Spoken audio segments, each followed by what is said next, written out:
ಏನಿವತ್ತು ಬೆಂಗಳೂರು ನಗರದ ಸಂಸತ್ ಸದಸ್ಯರು ಜನಕ್ಕೆ ಪದೇ ಪದೇ ಪರೀಕ್ಷೆ ಬರೀಲಿಕ್ಕೆ ಅವರನ್ನು ಬಲವಂತ ಮಾಡ್ತಾ ಇರತಕ್ಕಂಥದ್ದು ಭಾರತೀಯ ಜನತಾ ಪಾರ್ಟಿ ಅನ್ನೋದನ್ನು ಭಾಳ ಸ್ಪಷ್ಟವಾಗಿ ಹೇಳಲಿಕ್ಕೆ ಬೀಳ್ತೇನೆ.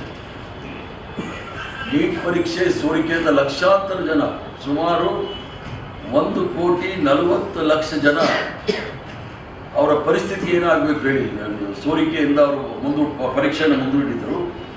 ಅವರ ಭವಿಷ್ಯ ಕೂಡ ಅನಿಶ್ಚಿತೆಯಿಂದ ತುಂಬೋಗಿತ್ತು. ದೇಶದಲ್ಲಿ ಮಕ್ಕಳು ಆತ್ಮಹತ್ಯೆ ಮಾಡಿಕೊಂಡ್ರು. ಯಾರಿಗಾದರೂ ಪ್ರಧಾನಮಂತ್ರಿಗಳಾಗಲಿ ಅಥವಾ ಧರ್ಮೇಂದ್ರ ಪ್ರಧಾನ್ ಅವರು ಹೋಗಿ ಆ ಮಕ್ಕಳ ಸ್ಥಿತಿ, ಅವರ ಕುಟುಂಬದ ಸ್ಥಿತಿ ಏನು ಅಂತ ನೋಡಿದಾರ ಅನ್ನೋದನ್ನು ನಾನು ಕೇಳಲಿಕ್ಕೆ ಇಚ್ಛೆ ಬಿಡ್ತೇನೆ. ಅದರಲ್ಲೂ ಸಹ ಕೆಲವು ವಿದ್ಯಾರ್ಥಿಗಳು ಆತ್ಮಹತ್ಯೆ ಮಾಡಿಕೊಳ್ಳೋ ಸಂದರ್ಭದಲ್ಲಿ ನೇರವಾಗಿ BJP ಸಚಿವರ ವಿರುದ್ಧ ಆಕ್ರೋಶವನ್ನು ವ್ಯಕ್ತಪಡಿಸಿದ್ದಾರೆ. ಅವರ ಮೇಲೆ ಇನ್ನೂ ಕ್ರಮ ತೆಗೆದುಕೊಂಡಿಲ್ಲ. ಈಗಾಗಲೇ ನಮ್ಮೆಲ್ಲರ ಅಚ್ಚುಮೆಚ್ಚಿನ ನಾಯಕರಾದ ರಾಹುಲ್ ಗಾಂಧಿ ಅವರು ಅವರ ರಾಜೀನಾಮೆಯನ್ನು ಕೇಳಿದ್ದಾರೆ. ಅದಕ್ಕೆ ಇವರು ಸಹ ಯಾರೂ ತಗೊಂಡಿಲ್ಲ. ಇಷ್ಟೆಲ್ಲ ಮಕ್ಕಳು ಆತ್ಮಹತ್ಯೆ ಮಾಡಿಕೊಳ್ಳೋದಕ್ಕೆ ಲಕ್ಷಾಂತರ ಜನ ಪದೇ ಪದೇ ಪರೀಕ್ಷೆ ಬರೀಲಿಕ್ಕೆ ಕಾರಣಕರ್ತರು ಯಾರು ಅಂತ ಹೇಳಿ ಈ ಒಂದು ಸಂಸದರು ಏನು ಹಬ್ಬಿಸ್ತಾ ಇದ್ದಾರೆ, ಸುಳ್ಳು ಹಬ್ಬಿಸ್ತಾ ಇದ್ದಾರೆ, ಅದ್ರ ಬಗ್ಗೆ ಹೇಳಬೇಕಾಗುತ್ತೆ. ಈಗ ಮೈಸೂರಲ್ಲಿ 1847 ವಿದ್ಯಾರ್ಥಿಗಳು ಗೈರ್ರಾಜ್ಯ ಆಗಿದ್ದಾರೆ. ಅಲ್ಲಿ ಯಾವ ಕಾರ್ಯಕ್ರಮ ಇತ್ತು? ಯಾದಗಿರಿಯಲ್ಲಿ 286 ಅಭ್ಯರ್ಥಿಗಳು ಹಾಜರಿಯಾಗಿದ್ದಾರೆ.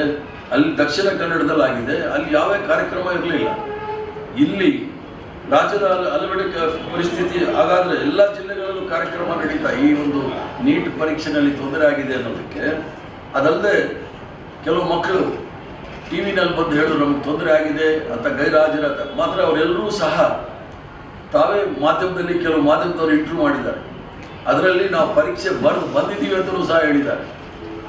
ಇದನ್ನು ಭಾರತೀಯ ಜನತಾ ಪಾರ್ಟಿ ಅವರು ಸುಳ್ಳಿನ ಫ್ಯಾಕ್ಟ್ರಿ ಇಟ್ಕೊಂಡಿರ್ತಕ್ಕಂಥವ್ರು ತಪ್ಪು ದಾರಿಗೆ ಎಳೆಯೋದು ಬೇಡ. ಅವರ ತಪ್ಪನ್ನು ಮರೆಮಾಚಲಿಕ್ಕೋಸ್ಕರ ಯಾವುದೋ ಒಂದು ಕುಂಟು ನೆಪ ಹೇಳಿ ಕಾಂಗ್ರೆಸ್ ಪಕ್ಷದ ಮೇಲೆ ಗೂಬೆ ಕುಸಿಸೋದು ಬೇಕಾಗಿಲ್ಲ.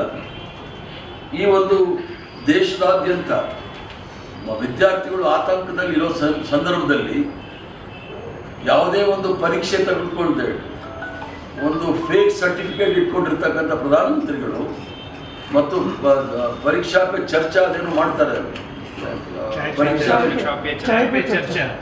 ಪರೀಕ್ಷಾ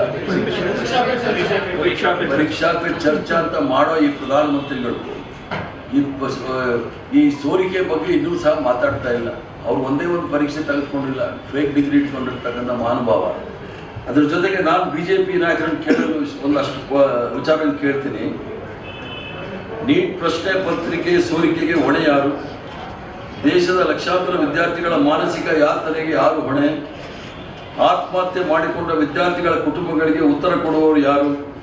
ಪರೀಕ್ಷಾ ವ್ಯವಸ್ಥೆಯ ಮೇಲೆ ನಂಬಿಕೆ ಕಳೆದು ಹೋಗುವಂತೆ ಮಾಡಿದವರು ಯಾರು? ಈ ಪ್ರಶ್ನೆಗಳಿಗೆ ಉತ್ತರ ನೀಡದೆ ಕಾಂಗ್ರೆಸ್ ಕಾರ್ಯಕ್ರಮವನ್ನು ಗುರಿಯಾಗಿಸಿಕೊಂಡು ಮಾತನಾಡುವುದು ನಾಚಿಗೇಡಿತನ ಈ ಭಾರತೀಯ ಜನತಾ ಪಾರ್ಟಿಯವರು. ಕಾಂಗ್ರೆಸ್ ಪಕ್ಷ ವಿದ್ಯಾರ್ಥಿಗಳ ಭವಿಷ್ಯದ ಬಗ್ಗೆ ಕಾಳಜಿ ಹೊಂದಿದೆ.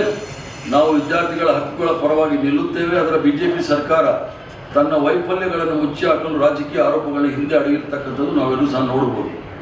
ವಿದ್ಯಾರ್ಥಿಗಳ ಬದುಕಿನೊಂದಿಗೆ ಆಟವಾಡಿದವರು ಇಂದು ನೀತಿ ಪಾಠ ಹೇಳಲು ಹೊರಟಿರೋದು ಈ ದೇಶದ ದುರಂತ.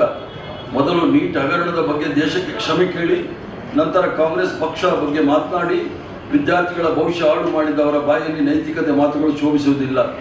ಮೊದಲು ಈ ದೇಶದ ಶಿಕ್ಷಣ ಸಚಿವ ರಾಜೀನಾಮೆ ಕೊಡಬೇಕು. ಇದರ ಮೊದಲು ಶಿವರಾಜ್ ಸಿಂಗ್ ಚೌಹಾಣ್ ಮಧ್ಯಪ್ರದೇಶದ ಮುಖ್ಯಮಂತ್ರಿಗಳಾಗಿದ್ದಾಗ ವ್ಯಾಪಕ ಘೋಟಾಳ ಅಂತ ಆಗಿತ್ತು. ಅದರಲ್ಲಿ ಸುಮಾರು 45 ಜನ ಕೊಲೆ ಆಗಿದ್ದಾರೆ. 45 ಜನ ಕೊಲೆ ಆಗಿದೆ. ಆ ಒಂದು ಪ್ರಕರಣ ಇವತ್ತಿಗೂ ಸಹ ಈಚೆ ಬರ್ತಾ ಇಲ್ಲ. ತಮ್ಮ ಸಂಪೂರ್ಣ ವೈಫಲ್ಯಗಳನ್ನು ಮುಚ್ಚಲಿಕ್ಕೆ ಕಾಂಗ್ರೆಸ್ ಮೇಲೆ ಗೂಬೆ ಕೂಡಿಸ್ತಕ್ಕಂಥ ಭಾರತೀಯ ಜನತಾ ಪಾರ್ಟಿಯ ಗೂಬೆಗಳಿಗೆ ಸರಿಯಾದ ಉತ್ತರ ಜನ ಕೊಡ್ತಾರೆ ಅಂತೇಳಿ ನನ್ನ ಭಾವನೆ.